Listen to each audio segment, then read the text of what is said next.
so bitter.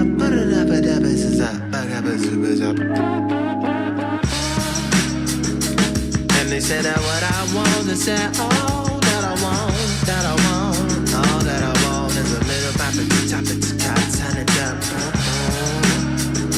And I say that all that I want is just a little bit of bound, bound, bound, bound, bound, bound.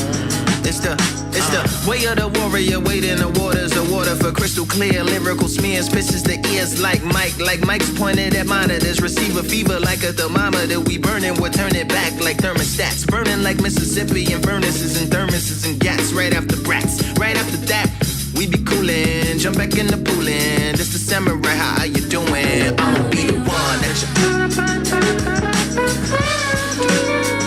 yeah, I'ma be the one that you,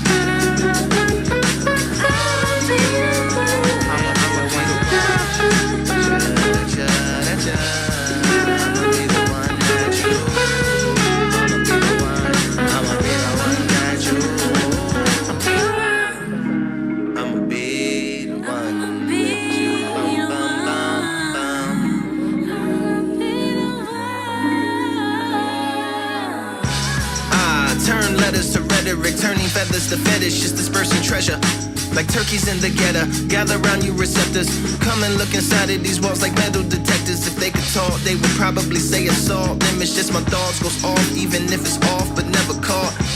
How sway, how yay. Trial day, know exactly just what I'll say. When they ask whatever I'll say. No idea, can you approach the bench with no IKEA to build your case? Feeling safe but still escape, or chill in place. Around a bunch of sinners who feeling great, or around a bunch of niggas who innovate. Take real estate, gentrify different sides like Geminis, energize like the Starship Enterprise. I'ma be the one that you, yeah, I'ma be the one that you, I'ma be the one you,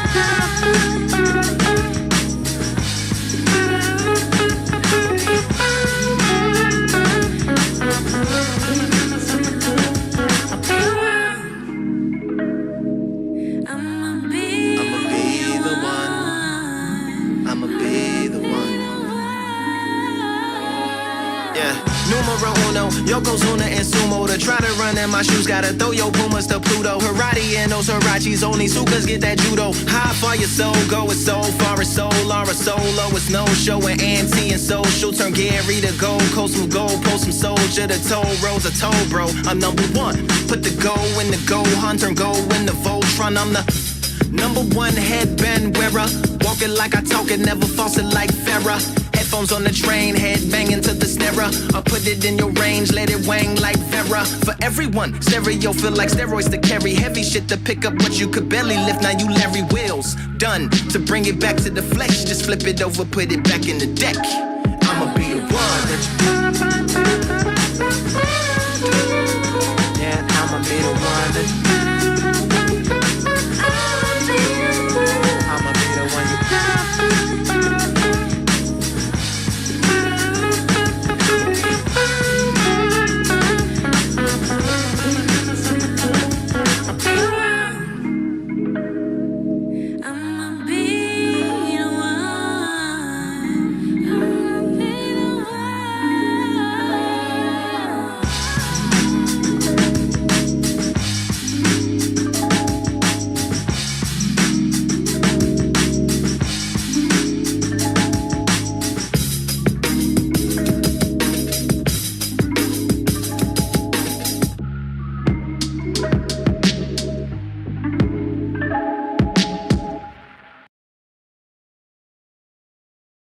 What's good, YouTubes? Yo, so I just got done making that video, that Q&A, super fun video to make. A big part of that video was talking about universal love and how it's sort of the foundational essence behind creation. Basically the nature of the monad, which when penetrating into the Zimzum, it's sort of this foundational essence that allows for a kind of free-for-all for all existence. It basically confers freedom by virtue of its acceptance of all sort of possibilities. And I make that video, right? And then probably only a couple hours later, amazing channel, Clayco releases a video talking about a lot of the same stuff I got done talking about in that video. I don't know what it is in the air, but like we're all awakening right now. We're all getting hip to the same shit at once. Because I just got done that last video, you know what I mean? Talking about how me and Morg have been talking about a lot of the same similar things. He made a live about the monad, and talked about sort of the mechanics behind how it works. And a lot of the same stuff he was talking about, I've been talking about a lot of my videos, particularly the Metaphysical Common Sense video.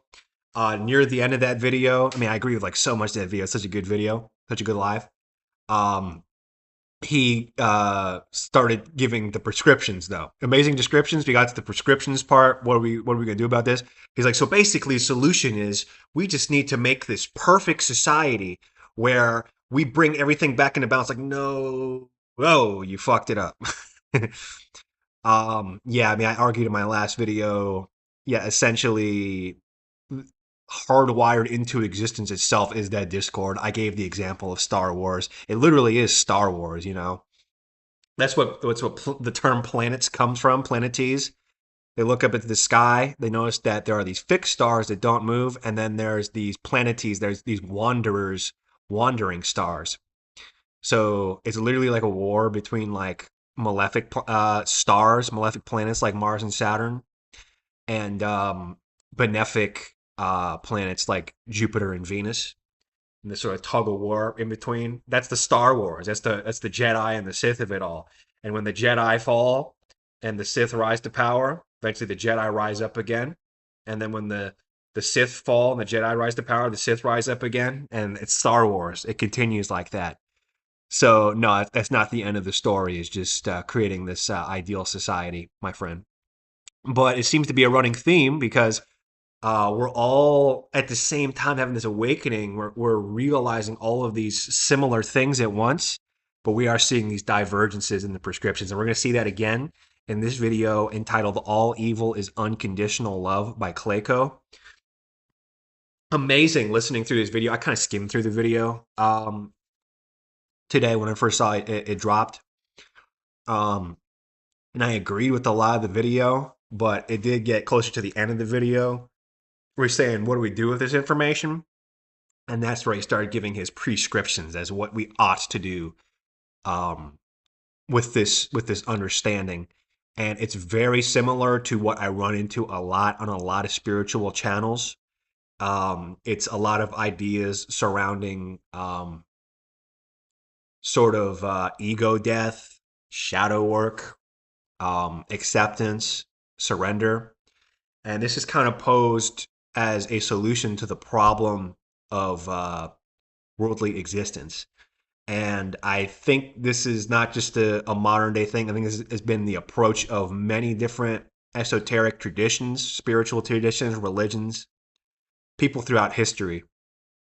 And I feel like I'm in the odd position of having to argue against it and argue why this very common approach to the problem of worldly evil is actually not really a solution at all.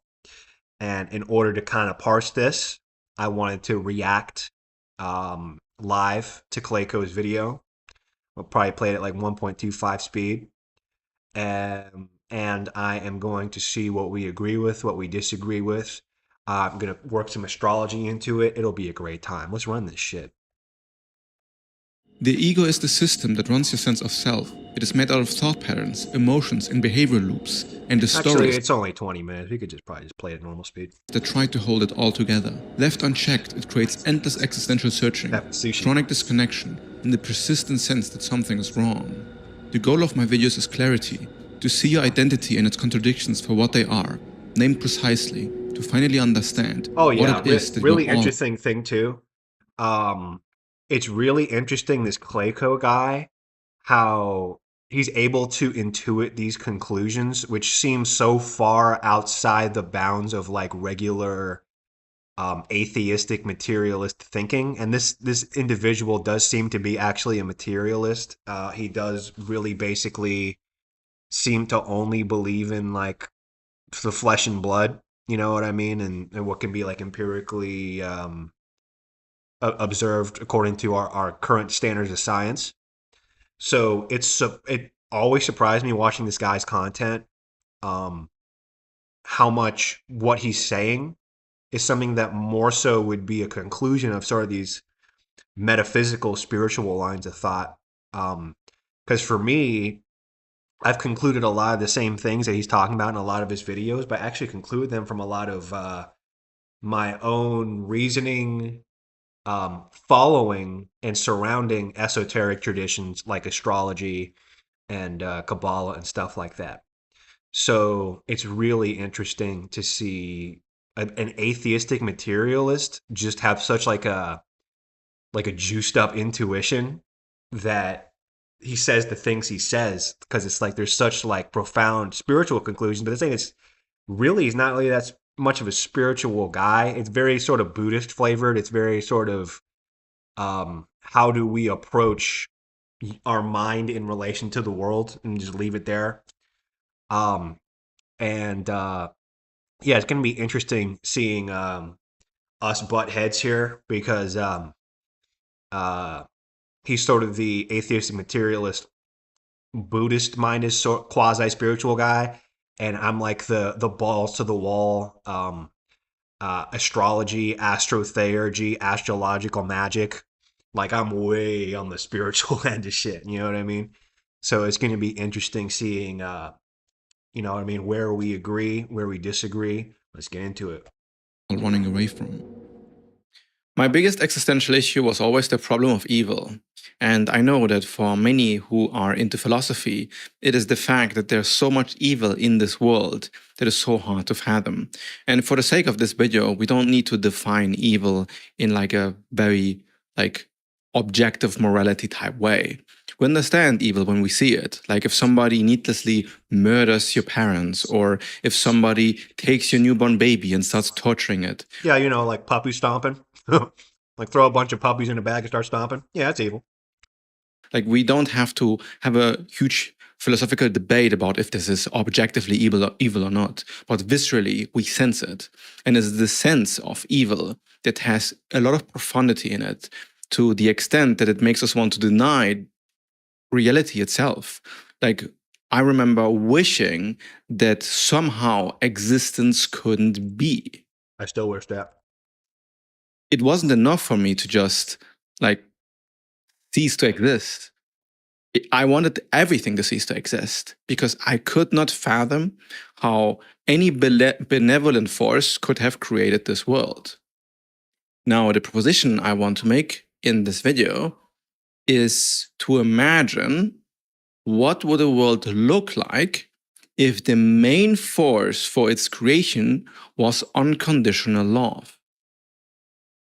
Now, unconditional love would require a world that is completely free to be whatever it can be, without any desire to enforce your own will onto this world. Like if a god created this world and gave it absolute freedom, then this would be unconditional love. Now, this seems logical if you take it to the logical extreme, right? Like, why would God create a tree but not a giraffe? Why would God create war but not like Call of Duty? You would have to create a world where everything is allowed, and therefore you have this infinite expression that you then find in this world. Now, as logical as this might seem, it feels extremely visceral and disgusting the moment you say something like God loves, Rape. and now you say whatever awful thing comes to your mind. Baby raping. And then it feels very evil, because how could you accept? Yeah, not just accept. Let's let's make it even more evil. God loves baby raping. I mean, yeah, he unconditionally loves the entire creation, every facet of it. So Baby raping's part of creation, so God loves baby raping. so horrible things that we do to each other. Like, it's not just humans to humans, right? You might even argue that the way we treat animals is very awful, or the way nature treats itself is very awful. That murder and eating one's own, eating its own kind of, or just this like cyclical way of life and death and pain is innovative. You know, there's a saying. What's that? How's that saying go? Is it memento mori? Remember, you must die. Remember your mortality. Guys, I work air conditioning. I do 7 jobs a day. I work on about 35 units a week. And on about a quarter of all the units I work on, I just see this graveyard of fucking like dead lizards, dead frogs. You know what I mean? There's like a circuit board in the condensing unit, and behind the circuit board, the defrost board, very often I'll find 1 lizard, 2 lizards, 3 lizards. They'll die as like a fucking family. And yeah, I'm just constantly bombarded by the fragility of life and the absurdity of this place when I just see all this death, just needless suffering and death. Shocked to death behind the defrost board, chopped to pieces by the fucking fan. Oh my God. And I see it all day long, bro. 7 jobs a day. You know, I'm seeing hella dead animals. Now, the question is, spirit guides, what was the lesson there? What was dead fucking lizard behind the defrost board? Did you learn your life lessons? Yeah, the world's a pretty fucked up place. So I argue, ultimately, can you really trust God? Not really. Let's continue. Itself too much to be accepted. And then whatever unconditional love would be would have to include also that. And there's no... Sorry, not to stop again, but it's like, what the fuck? Like, I went over this whole line of reasoning in my we lied to ourselves about God video, but it's like, what did the animals do to deserve to get chopped up to fucking pieces? Well, because Adam ate from the fruit of the tree of knowledge of good and evil, now animals need to be chopped up to fucking pieces or like lose limbs, starve to death. I saw a video today of a it was kind of funny, but it was kind of sad too. Of it was one of those like feel good shorts of like they're playing like the beautiful music, you know, give a little bit, not like that, but it was this turtle that swam up to this boat, and it had all this stuff in its mouth, it had these barnacles. So this good Samaritan starts pulling out all these barnacles from the mouth of the turtle. Man, the turtle was so trusting of these boat goers, and they pull out all the barnacles from the mouth, and they're like, go, be free. Now you're free of all those barnacles that are in your mouth. And everybody in the comments is like, humanity mission failed. You didn't even notice that the fucking turtle's jaw was broken, and that's why it had all the barnacles in its mouth. Fucking, you go back to the video, turtle's swimming off, its jaw's like, and the music's just all like toot, toot, toot, toot, toot. Oh, it's so beautiful. They pulled all the barnacles. Fucking thing's jaws broke. Did you learn your life lessons? You gotta come back again. Fucking turtle didn't learn his life lessons from the spirit guides. To this idea then, right? Like you can imagine the worst Cthulhu nightmare terrors, like cosmical terrors with immense proportions, and unconditional love would have to include it. Yep. There will be no way to escape it.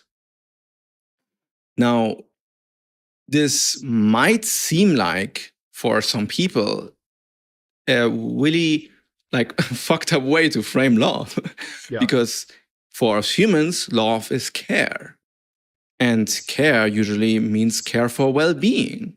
And in the way I'm like arguing about or like presenting the idea of unconditional love is even beyond well-being. Like if you care more about any particular form, more than another, then you're already not loving it unconditionally. Like if you have to intervene as like the highest deity on the most meta level, then you're like picking favorites, right? You say, no, this is unacceptable. Right. This is a part about my capability, about my infinite potential that I do not want to accept. And therefore I limit it, and therefore Guys, how did this video come out like fucking 6 hours after my video? We're talking about the same shit. Like what, bro? make it impossible. Now you could also call this like form of love freedom. Right. That the world is free to explore itself without any limitation. Yuppers. Now you might ask, why love? Why not just call it hate? Like, why not say reality is infinite hatred? Now, if you want to, you can, right? If you want to focus on the fact that reality is dividing itself endlessly, and this division is collision and separation into different forms, because all forms reject each other. Meaning that if you like yourself in this like very kind of, almost silly proposition, you would then basically hate everybody who is not you. And this is why you want to preserve. Or if you're me, you sort of associate the universal love with the monad, and you associate this vacuum, this void, this zimzum. Is my mic too loud? It keeps going in the red. Sorry if I'm loud as fuck. And if the zimzum is the absence of that, it actually kind of reflects that hatred quality. The gives you the taste of what darkness is. Zimzum again is the withdrawal of the all-filling light, and has the fragmenting property. And so you can see it kind of opposed to the qualities of this Ein Sof, this Ein Sof art, this all-filling light, the all-uniting light.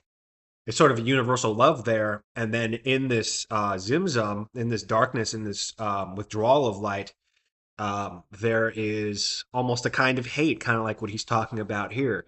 And if we are to see the planets almost as a sort of ambassadors of these two fundamental qualities that collide to create creation, you can start to see a lot of elements of love in the positive polarity planets, which are, because that's my whole premise, is the wave, the waves that create creation is a positive and a negative, and I believe that wave-like oscillation is the result of sort of everythingness meeting nothingness. That's the original birth of positive and negative.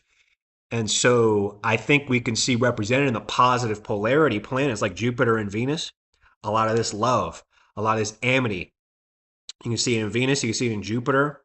They say Neptune's the higher octave of Venus. We're going to get into that a lot in this video because I feel like Neptune touched this YouTuber, not inappropriately, but touched him when he made this video. Very Ho'oponopono themes in this video, which I have always associated with Neptune. And then conversely, because Jupiter and Venus are the unitive planets, they bring things together. It's concord, it's love that brings together communities and relational partners and friends. What separates people, tears them apart. Mars, author of conflict, author of aggression, fights, discord. It's a separative property, pushes people apart. It's the opposite of Venus. Same thing with Saturn. Saturn does create borders and boundaries. Saturn does create the outcast, the exile, and it sets limits. It sets limits for things. And so you can kind of see this hate that I associate with the Zimzum, because the Zimzum is the absence, the vacuum of this universal love that is the monad, that causes separation, causes things to break. Malefics break things. They want to break things. And that's how we exist, is that benefics want to bring things together. They're unitive. And malefics want to break things to pieces, separate them into little pieces. And all together, that's how we get creation, is that these two forces kind of counterbalance each other. We're not broken off like to the atom, you know what I mean? We're not broken down to like the tiniest little subatomic particle. There are forces that there's kind of like a a negotiation between these unitive and separative positive and negative qualities, and it comes together to create our world. So yeah, there's something about hatred that gives us multiplicity. It breaks things into pieces, wants to separate, tear things apart. And there's something about this universal love that brings things together and unites them. And so I thought it was interesting just now to try to show you how there's a quality of hatred. There's a palpable hatred in a planet like Mars. There's a palpable sort of hatred and animosity, and you know what I mean, hostility in these planets like Saturn and Mars. There is a hate there, and there is a love in a planet like Venus and Jupiter. And I feel like these positive and negative polarities extend to the Zimzum and the non-dual light, the Ein Sof, respectively. This universal love and this sort of absence of it, the dance between these things, kind of creates our experience. So it's interesting what he's talking about now, because you can kind of see how it ties into my sort of scheme of metaphysical understanding. Let's let him continue to cook. Of yourself. But I don't think that this is really the nature of hatred. Like, hatred needs to destroy another. Like, infinite hatred would mean that you need to hate like all of existence. Therefore, you must destroy all of existence. And if I want to get very philosophically creative, you might say that, yeah, this is also what's happening, because in impermanence, like in this like sea of material reality and conscious experience, everything is destroying itself all the time, and everything is letting go of itself all the time. But clearly the mechanism underneath here is a mechanism of connection. It is actually the mechanism of interconnectivity that communicates information between all things. There's not really... Now, like, what? One more time. But clearly the mechanism underneath here is a mechanism of connection. It is actually the mechanism of interconnectivity that communicates information between all things. There's not really something there that separates. Now, my question, I just don't understand this, watching this guy, is how does an atheistic materialist get to talking about... One more time. Underneath here is a mechanism of connection. It is actually the mechanism of interconnectivity that communicates information between all things. How is information being communicated between all things, and from the perspective of a atheistic materialist? You know, that's why this guy just puzzles me so much. You know what I mean?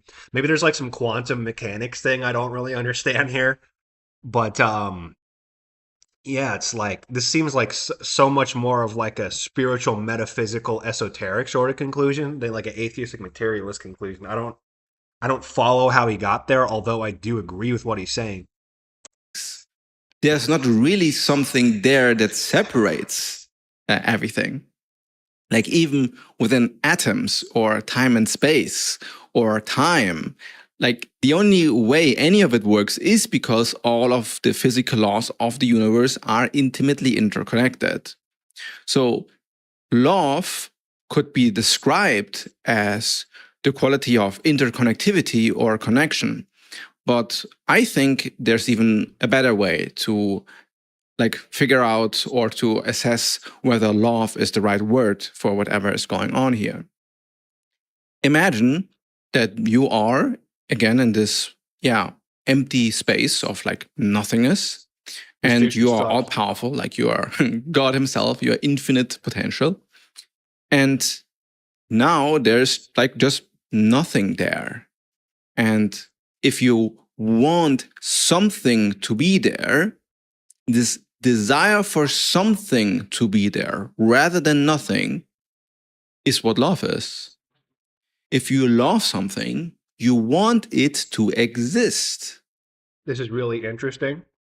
This, to me, again, is pointing to everythingness versus everythingness meeting nothingness. Like this non-dual light does insist on content being. And that may not even be the best way to put it, but it insists on filling space. Right? At its most extreme degree, it fills all space, and that's the all-filling Ein Sof Or. And so in the nothingness, this hate is desire for there to be nothing existing. And incidentally, we just associate the Zimzum, which is the vacuum of things, with hate. These are very interesting sort of metaphysical associations. You know, we come from two completely different standpoints, two completely different backgrounds, and you're kind of seeing how our viewpoints are kind of coming together here. It's really interesting. You want to be connected to it, and you want to appreciate it for its own existence. Now, if this is the key spark that made all of reality happen, then it is reasonable to think about the Big Bang as like the initial form of infinite love. Now, you might ask, okay, but why does it have to be unconditional? Why can it not be something that is like somewhat conditional?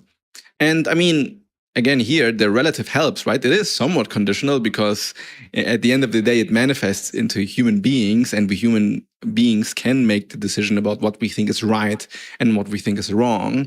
And just because on the most meta level, the universe is ultimately free, doesn't mean that we should live in anarchy and just kill each other for no good reason.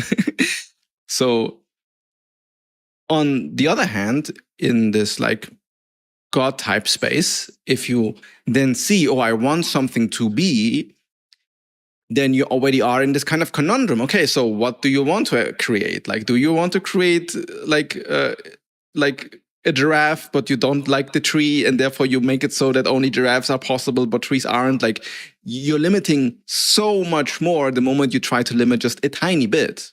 Like the moment you say that viruses shouldn't be possible, like life on Earth isn't possible.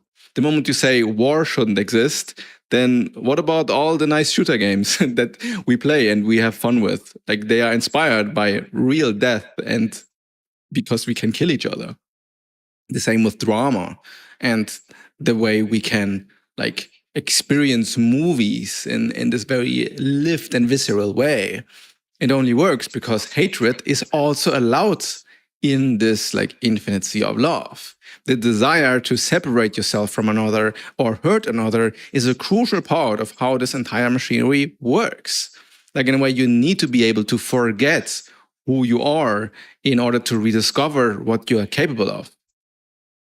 Now, from this framing, it seems reasonable to say that, well, reality is made out of unconditional love because any sort of restriction would make love itself not possible. Like, if the nature of existence is love, then the world that you are seeing right now, with all its awful and wonderful parts, would be a reasonable consequence. Like, purely logically. You don't need to believe in a God, and you don't need to be the God himself.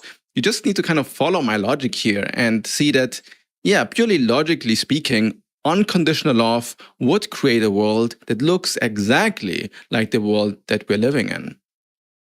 Now, the beauty about this is that you can actually connect with this feeling.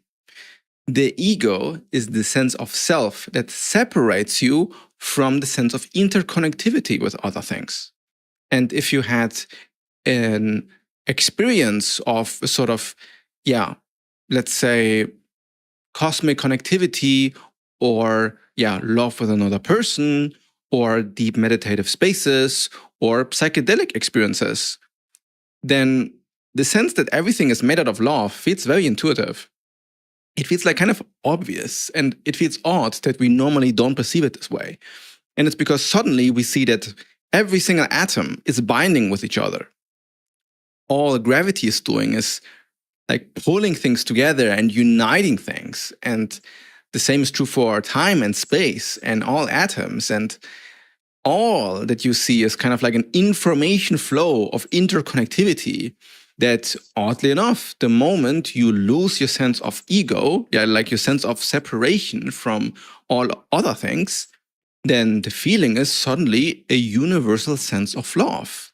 As if the version of you that could choose between the tree and the giraffe looked at it and thought that the highest good, the highest level of bliss and pure freedom it could create, the highest level of love that is possible in this universe would be to simply allow it all, and then to be it all, and then to connect with it all so thoroughly, so fully, without the possibility to deny even one single bit of it. Now, this is actually quite practical, because the evolution of your own consciousness in terms of acceptance for who you are, acceptance for your life circumstances, and acceptance for what you are capable of, is the psychological integration of the things that you have rejected. Parts about your own psychology that you think shouldn't be there. Parts of your past you think shouldn't be there.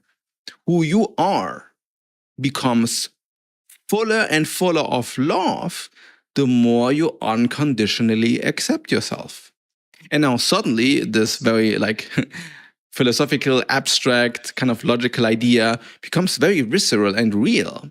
The more you know yourself, the more you love yourself. And the more you love yourself, the better life feels like. And loving yourself starts to become not just about who you are, but your relationship to all things in your own environment. Now, this is really the process of understanding your own ego architecture and merging your own consciousness with that architecture to eliminate all separation. The understanding of who you are is the acceptance of all reality. Because once you accept your own consciousness as inevitable, as by nature accepting everything unconditionally, then the ego starts to quiet down. Because as a matter of fact, this unconditional acceptance would also be expressed through having to experience your life every little second. In fact, all experience, all consciousness must experience itself.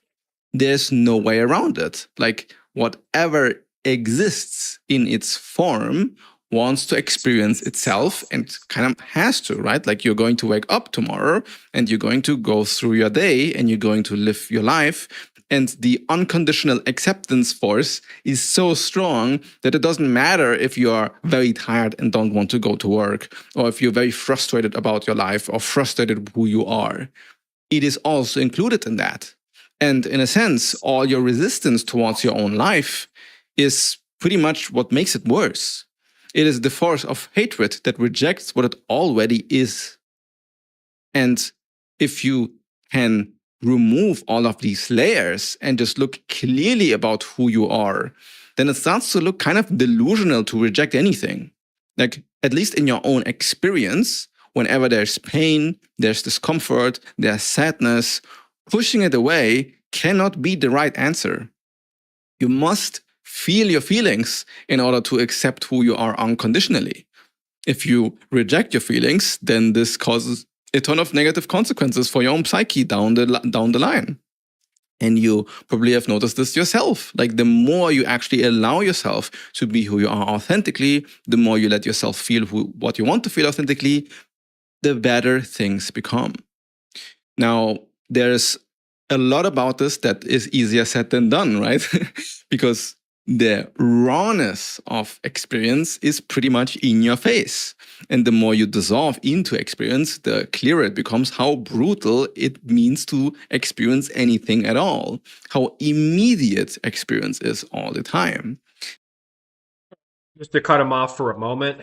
So we got done with the description part. Like I said, start to drop the ball at the prescription part. So what he's just kind of proposed to us is almost a kind of like shadow work to know yourself kind of deal, is to stop rejecting elements of creation at large. It's a good place to start by accepting the wholeness of what you are and all of your feelings, all the pain and negativity, and just accepting it all and kind of just flowing with it rather than trying to resist or reject it. And essentially, if I not to mischaracterize here, correct me if I'm wrong, dear viewers, but I believe he just said that by fully accepting ourselves and all of the pain that comes to our lives, we come to a more blissful state. Now, last time I checked, the amount of life forms, let's say animals on this planet, is about in the quintillions. Okay, Google, how many animals would you estimate there is on Earth? Estimates for the number of individual animals on Earth vary significantly due to the difficulty of counting them, but one common estimate suggests there are about 20 quintillion individual animals. When looking at species diversity instead, projections generally range from several million to trillions, with around 8 million animal species often cited as a standard estimate. Okay. Now, would you characterize the experience of these 20 quintillion animals as being pleasant or unpleasant? I go back a lot. Categorizing such an immense number Okay, of animals Google. as pleasant or Okay, Google. Thank you. That's enough. ending our chat. Jesus Christ, he's got a mouth. Yeah, so I go back to that picture of that barnacle mouthed, jaw broken turtle as an expression of what most animals on Earth kind of go through. It is very Saturnian. It is toil, it is discomfort, it is pain, it is injuries, it is infections, it is eating food. I think of bears. Bears generally have parasites. Bears generally have worms. You can actually see the worms, giant worms, falling out of their ass. That's what I think of when I think of nature. Incredibly uncomfortable. Not a lot of bliss there. So what Clayco is talking about here, I'm glad that maybe he or someone he knows can experience that while living sort of in the industrialized modern world in like a first world country. However, I don't think this is a good reflection of what life on Earth is really like. These are physically imposed circumstances that are incredibly terrible. And it's not just maybe this line of thought works if we're talking about overcoming sort of emotional issues. You know what I mean? Like social anxiety or body image issues or something like that. But the incredible suffering, physical, sentient agony on this world, no, I do not believe is addressed by turning down the ego and accepting these things. And more to the point, actually, I'm going to let him roll on a little bit more. I'm going to get to my point pretty soon here. And usually we kind of get stuck in certain patterns and certain, like, you might almost say algorithms within their own mind, where it gets attached to its own narratives and attached to its own thinking. And the lack of acceptance is kind of part of the machinery of what the ego is. It is the I'm going to get back to that for the record. force that resists its own nature. My ego architecture audits are there to facilitate where it is that we don't accept a part of ourselves. And the lack of acceptance is kind of part of the machinery of what the ego is. Lack of acceptance is kind of part of the machinery. Part of the machinery. I think this is where I want to kind of intercept this line of thought. The machinery. The machinery is actually really important here. And this is where I butt heads with all kinds of channels like this that posit ego death and acceptance and just total surrender as the solution. Okay, I always say PTMD. So D stands for disidentification. So clearly we're not that different in what we're prescribing. But to me, the problem is that you stop there because of the machinery. And it's funny you talk about the ego because it's interesting the number of parallels that we will find when we talk about monad and demiurge versus ego and egolessness, egoless being, sort of union of Brahman and Atman, you know.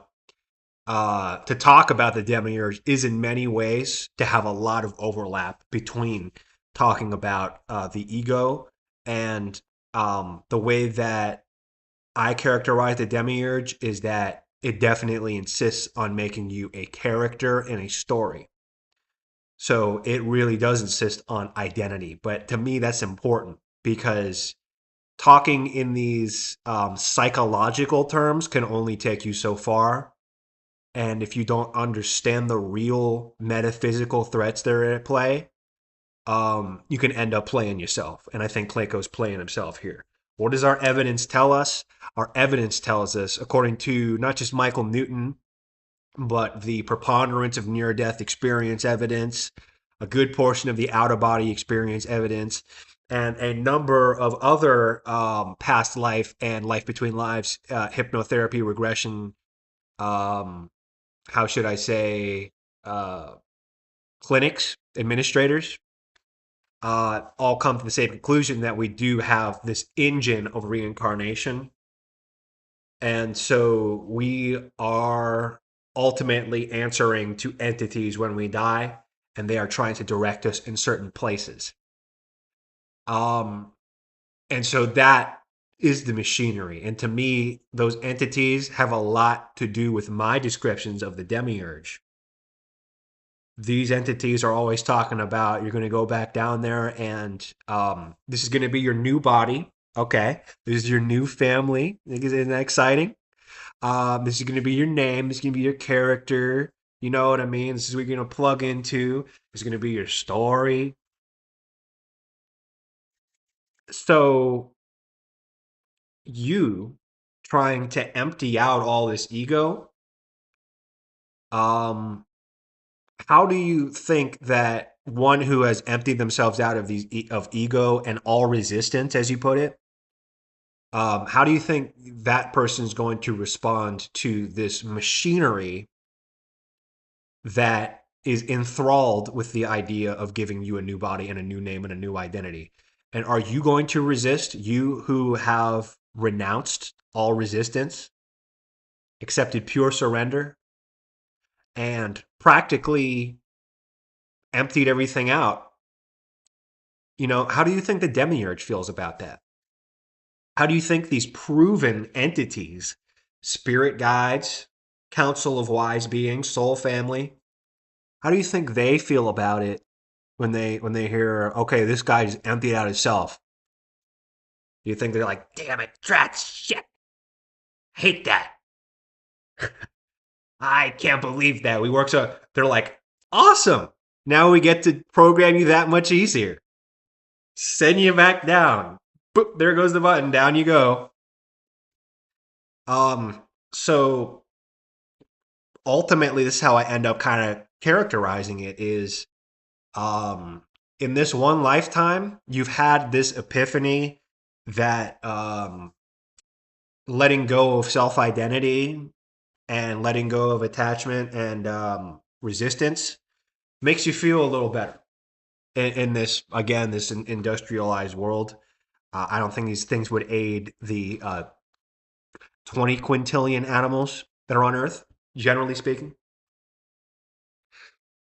So this kind of made me want to get into talking about Neptune, because I feel like Neptune kind of helps explain my point here as to why ego death and disidentification, non-attachment, the usual shit, is really not enough.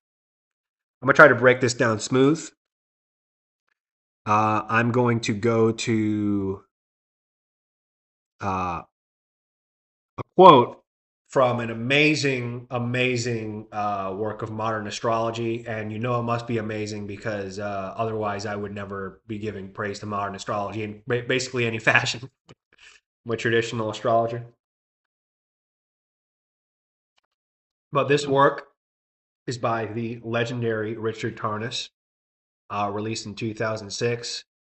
This is Cosmos and Psyche, Intimations of a New Worldview. And in this work, which was an amazing historical retrospective, astrological retrospective on the effects of the outer planets throughout history, which to me is also an important point as a sidebar here. A lot of people feel like astrology is sort of a game of how you say, like, confirmation bias, like or even like self-fulfilling prophecy. Sometimes, like, you look at the people follow the planets and then they act in the ways that the planets suggest they would follow. I love Richard Tarnas's book because this is one of the only real examples we can find of looking back in history at the effects of certain planets on historical periods when those planets themselves were unknown to all of humanity at large. So in other words, Uranus, Neptune, and Pluto, these planets were only discovered in the past couple of hundred years. And this retrospective by Richard Tarnas goes back, to like 1,000 years ago, and all throughout, and looking at how the planets and these specific alignments created these historical outcomes at these very precise times related to the outer planets. So it is this really amazing retrospective evidential work showing that the planets continue to have effects on our world even if we don't even know they exist. So this is a segment from Richard Tarnas's Cosmos and Psyche, talking about Neptune, more or less his most sort of encapsulated definition of Neptune as a planet. And he says the following. Let me take a drink.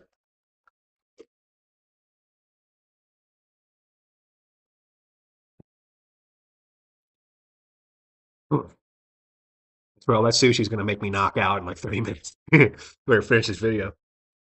Neptune is associated with the transcendent, spiritual, ideal, symbolic, and imaginative dimensions of life, with the subtle, formless, intangible, and invisible, with the intuitive or unitive. Remember I was talking about unitive, Venus being Neptune being a higher octave of Venus.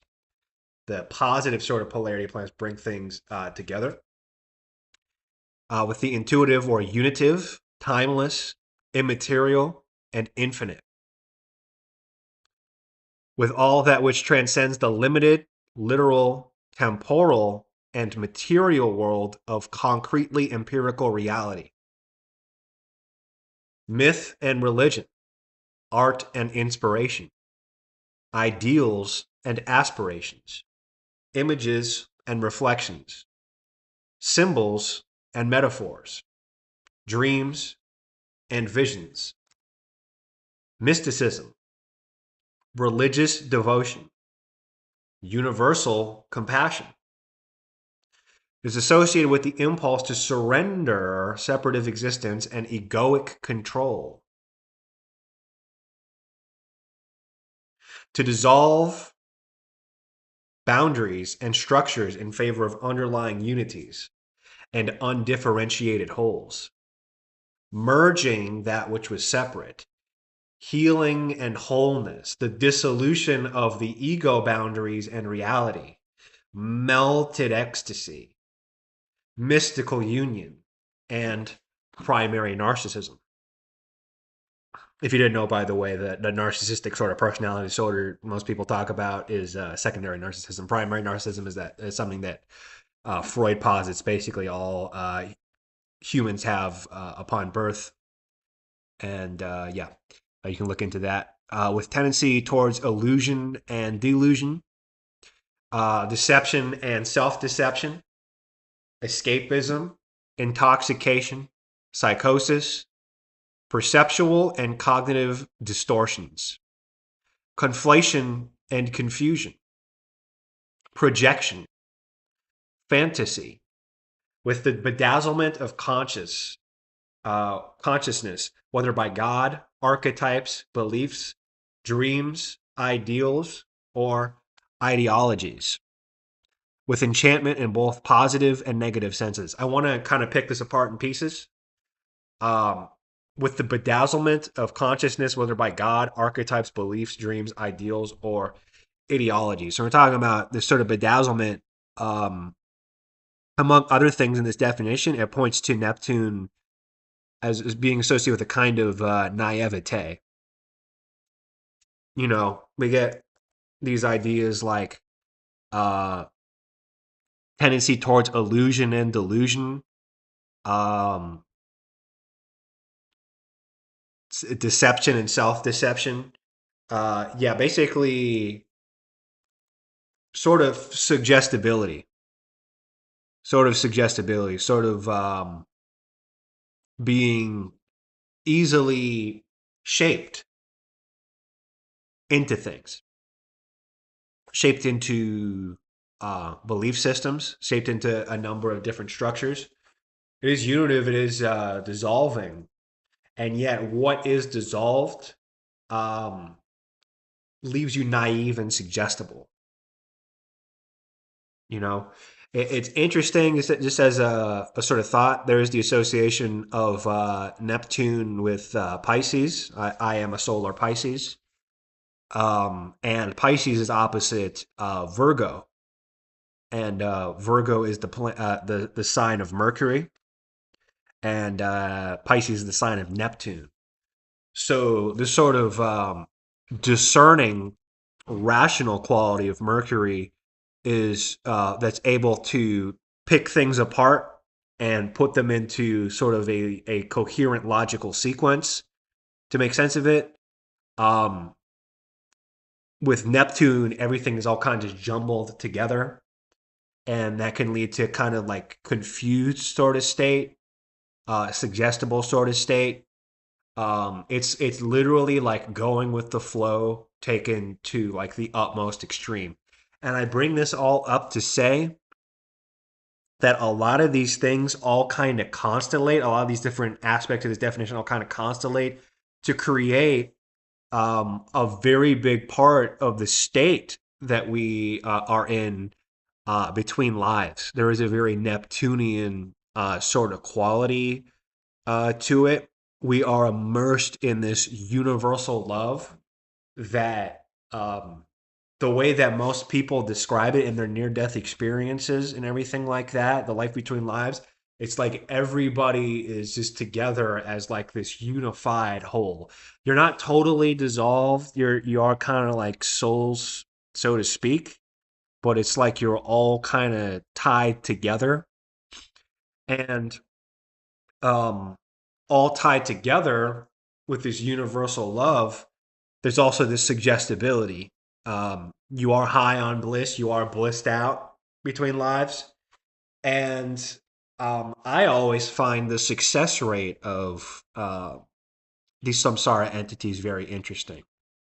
The idea that all of these souls die, and without even needing to use not negative reinforcement, but like fear tactics and you know what I mean, heavy-handed shame tactics. The samsara entities frame things in a very sort of benevolent way, and it seems like almost always they're successful in getting souls to reincarnate. And I think a really big part of why that is the Neptune of it. This being swept up into a fantasy, being so suggestible and so go with the flow, being so kind of blissed out and kind of like wee in dreamland, confusion, delusion. And so any sort of thread that these samsara entities spin, we're on it. We're in there like swimwear. And yes, that naivete, that a characteristically Neptunian naivete, which is kind of connected to this sort of universal love. It's almost like a sort of innocence. It's like a sort of innocence. And this machinery, these samsara entities count on this naivete and count on this innocence. Let's see what else I can pick out in this definition. Yeah, the idea of Neptune being associated with dreams and fantasy, and this is a concern I've had with regarding some YouTube channels I've seen, is that, you know, it's all good because from the perspective of us down here in this physical world, it all seems very unpleasant and all very negative. But when we die, we realize it was just a dream. And so, in the same way, we don't worry about, we have a nightmare, a bad dream, and it's no big deal. When we die, it's just a dream, so it didn't really matter. And this becomes sort of ethically problematic line of thought because basically it justifies any fucked up things happening under the subtext of, well, that could just be a dream inside of a dream inside of a dream. And it's just a dream, so it doesn't really matter. You know, you let your nightmares go. So any kind of bad shit can happen, and it's just a dream, so who cares? Well, I care. I don't know if that's a really great way to look at it. I have run into YouTube videos like that. Okay, this next one, we got the Richard Tarnas characterization of Neptune. This next one is one part of a series of invocations that I personally wrote for the outer planets, to be generally used along similar lines as the sort of invocations that you would find in the Picatrix when doing astrological magic for the traditional planets. I wanted to create something similar for the outer planets. And the first one I made in a state of great inspiration, and this, by the way, speaks to the truth of astrology, is these waves of inspiration would always come, and I'll go to check the chart of when the inspiration came, and you would have the planet that I'm dealing with, the themes that are associated with the inspiration that I'm having. That planet is right on a particularly pronounced place. Maybe the moon is conjoining it, or aspecting it, tightly applying to aspect it as a sextile or a trine. Or maybe the planet is on the ascendant of the midheaven. But I find that oftentimes when I have these inspirations, the planet is in a pronounced part of the chart. And that was the case here. If I recall correctly, I believe Neptune was on the ascendant at the time that the inspiration to write this invocation came to me. But I think I kind of intuitively and unconsciously touched on a lot of the characteristics of Neptune when I wrote this.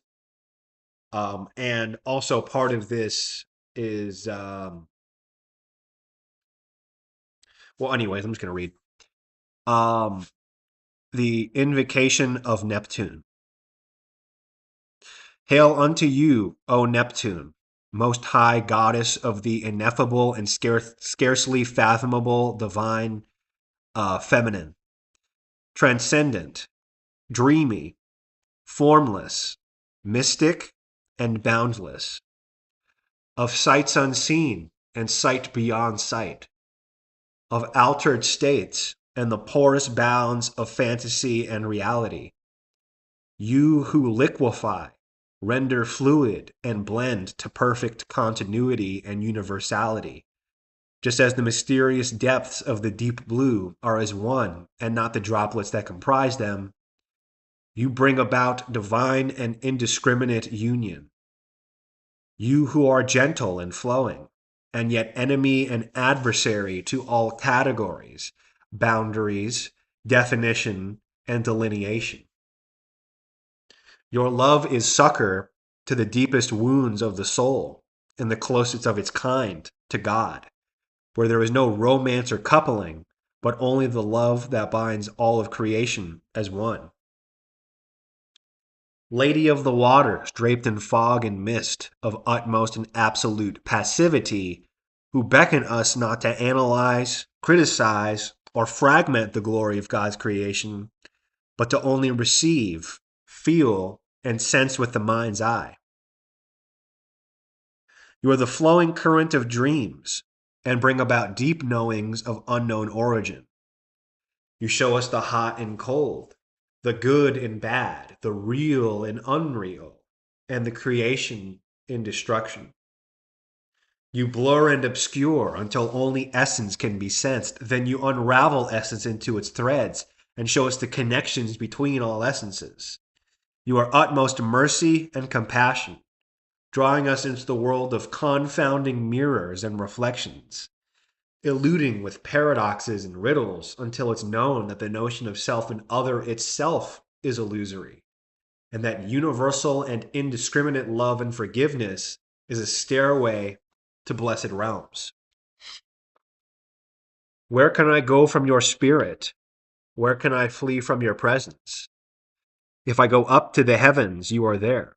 If I make my bed in the depths, you are there. If I rise on the wings of the dawn, if I settle on the far side of the sea, even there your hand will guide me. Your right hand will hold me fast. If I say, surely the darkness will hide me and the light become night around me, even the darkness will not be dark to you. The night will shine like the day, for darkness is as light to you. Thusly, in the name of, and this is the silent character, Hebrew character of the Aleph, thus in the name of, and in the name of Jeremiel, archangel of Neptune, and all the angels set over Neptune, and all the release and dissolution. Lady of the ninth sphere, I call upon you by the Lord of the highest edifice, that you may listen to me and obey with the obedience to God and his rulership, that I may be filled with your spirit and pneuma, and brought to the deep lessons of your workings and essence. Please show yourself to me in waking life and in your special province of the realm of dreams. Thanks be unto you, O Neptune. There was a part of this, I was reading through it, that I wanted to touch on.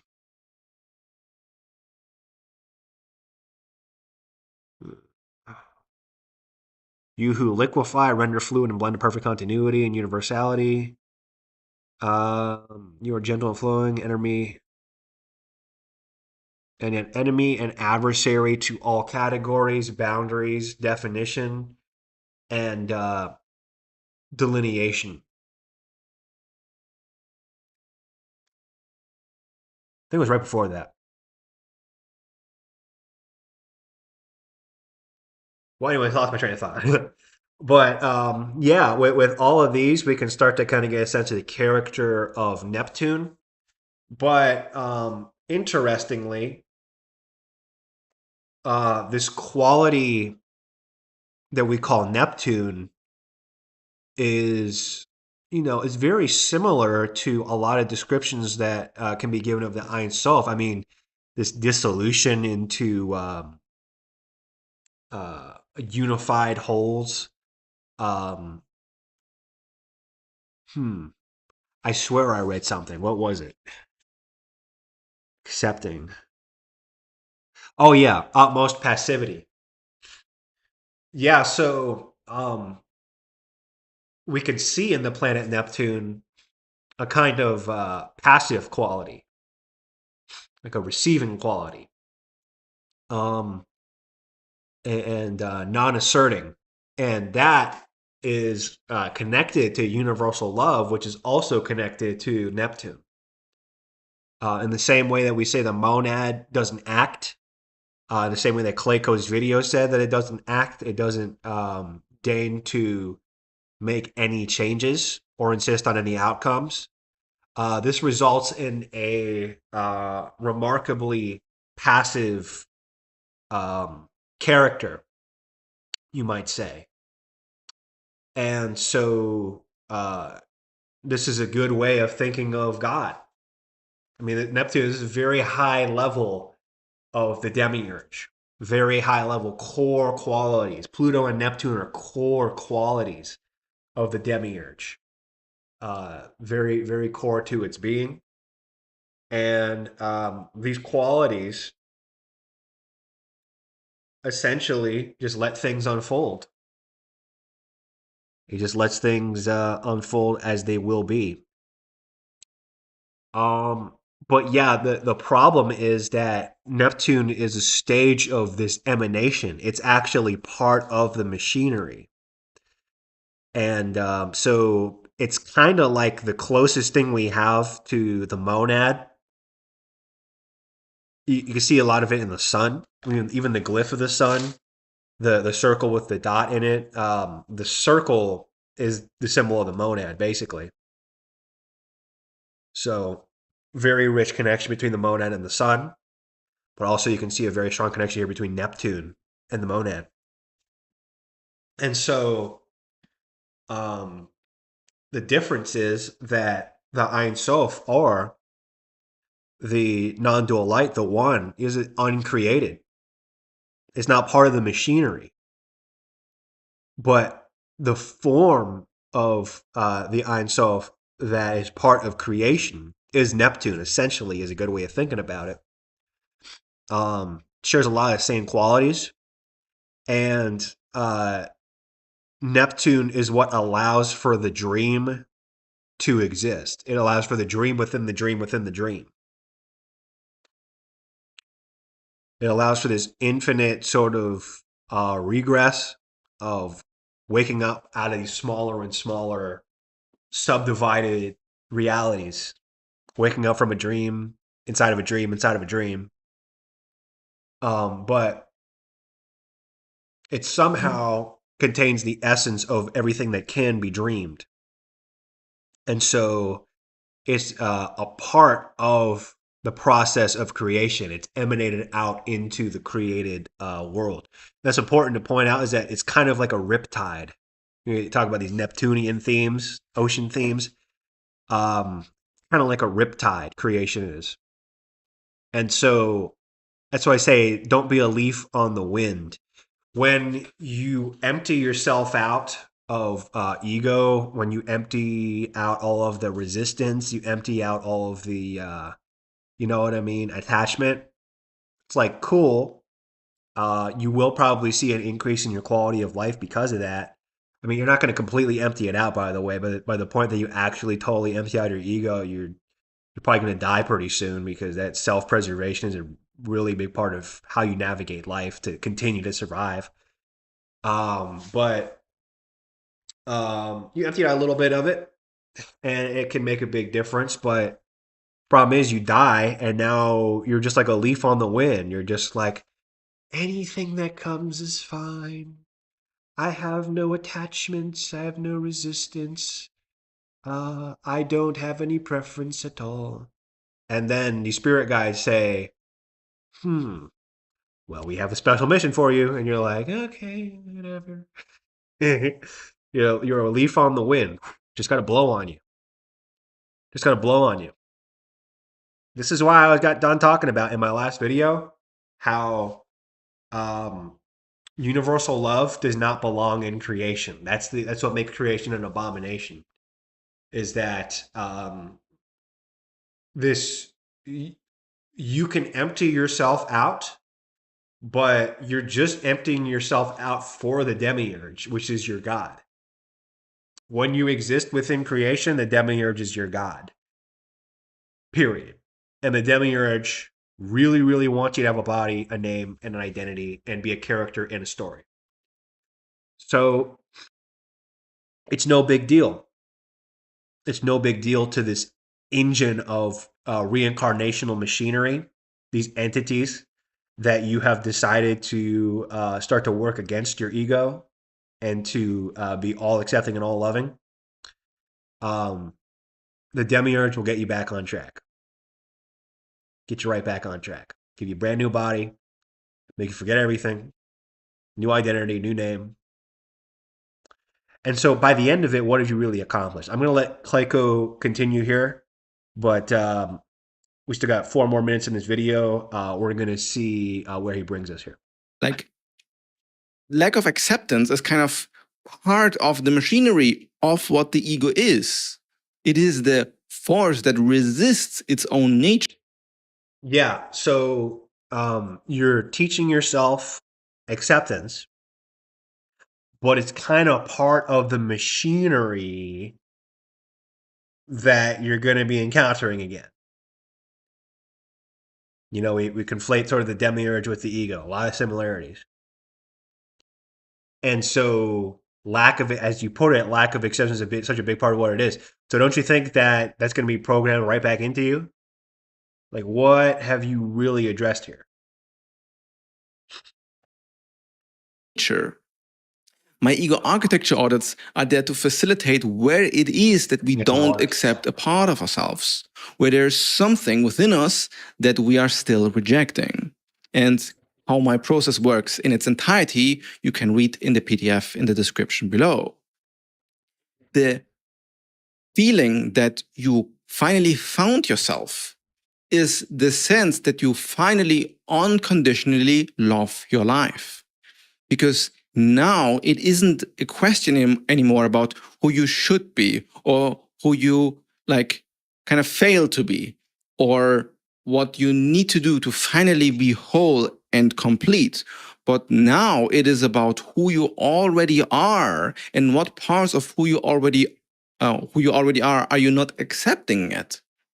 And this might go from the deeply psychological to the deeply emotional to just what your dreams and aspirations are that you're not following, that you actually want to follow. Or in which way you kind of react negatively to your own pain. How you might just wake up in the morning and then just kind of have this feeling about not wanting to go through the day, right? Like the dissatisfaction is a huge component about what points you to where the ego is not accepting something. And you kind of want to direct your consciousness and your awareness and your concentration to the parts that makes you feel unsatisfied. And it's very counterintuitive because most people don't want to do this. They want to numb themselves out with entertainment. They want to drink alcohol to forget their worries. They want to pursue relationships in order to distract themselves from how much they dislike being alone. They want to play video games all day and smoke weed all day in order to not feel their own feelings. It's always the rejection of who you are with some distraction that removes you from unconditional love and acceptance, which the difficult thing to do is to actually look at the parts you're not accepting, the parts that you're hating, and also accepting this hatred. To feel all the negative feelings of resentment, of guilt, of rejection, of frustration, and then accept it also unconditionally by experiencing it for how it is actually like. Not by telling yourself, wow, I'm very full of anger right now. This is unconditional love. That's very silly. No, the unconditional love component here would be to completely be mad and allow yourself to be angry and let this frustration be felt. This is what actual acceptance looks like. Yeah, it's very shadow worky. It is the visceral contact with how it is like to be a certain thing or to experience a certain state. And once you gain a very deep insight into how the mind functions, how your experience functions, then all of a sudden, it becomes very natural. The idea that you could reject an emotion, like the mechanism that makes you reject an emotion doesn't work anymore. The mechanism that makes you reject your life doesn't work anymore. because you notice how much of it was a delusion and how acceptance is the natural state of things. Now, if the natural state of things is also unconditional love, I guess it's for you to decide.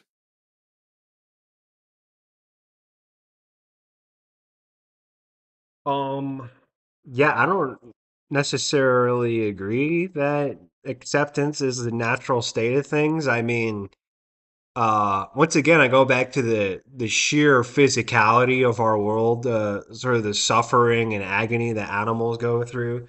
Everything that, almost everything that dictates animals' actions is predicated upon the pursuit of pleasure and the avoidance of pain. And so, that's pretty natural, to be honest. And it's kind of the opposite of what you're saying here. But I think that what he's saying is definitely a good habit, and it's actually a very critical part of my whole regimen to solving the problem of creation. If you don't understand what I mean when I say the problem of creation, I have so many videos in my catalog that can, better edify you to that information. But essentially, yeah, it's not enough. And that's really the big premise of this video is just emptying yourself out just makes you a leaf on the wind.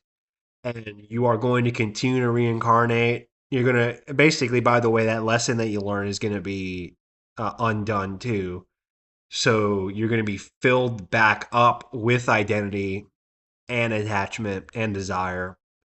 It's just the sheer mechanistic nature of the physical body. And so by not addressing reincarnation at its root cause, it's kind of like what you're saying is not some big epiphany that changes the soul's experience. It's kind of just like a little game that you're playing with yourself for like one lifetime. And it's cool that you're kind of working against your own body's impulses in a way that allows you to have a better sort of quality of life mentally. But you're not, in any sense, in my opinion, solving the root issue of the abomination that is creation. All of this grotesque evil, which was the central premise and starting point of your video, yeah, that evil is not really resolved by just telling all the animals, hey man, just work on that ego, you know what I mean? You got to fuel your feelings. Evil's still there, and it's pretty atrocious. You know, I wouldn't dare tell like a Holocaust victim, somebody in the Holocaust, that they just need to stop identifying, and then having attachment. These are horrible things. These are very horrible things. And creation, as it just so happens, allows it to happen. There is no sort of cosmic, consistent form of justice at play in the universe. And so evil just runs amok, and then sentience suffers, sentient consciousness suffers as a result of it.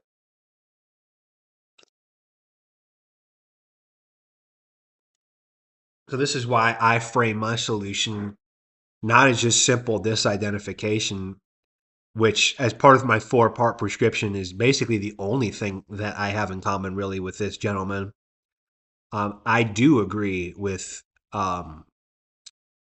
identifying less. I do agree with pruning the ego, not eliminating it. And I mainly disagree with that because I don't think it's possible. Just being physical. The machinery of the physical body insists upon an ego. So a lot of people even say that the ego is the body. The problem that we keep running into and no matter which way we slice it, is the setting. Universal love doesn't really make sense in creation because we see what it leads to. It leads to these abominations. A lack of ego doesn't really make sense when so much of what allows the body to avoid pain and continue to survive is the ego. They're intimately linked. And these are matters of the setting.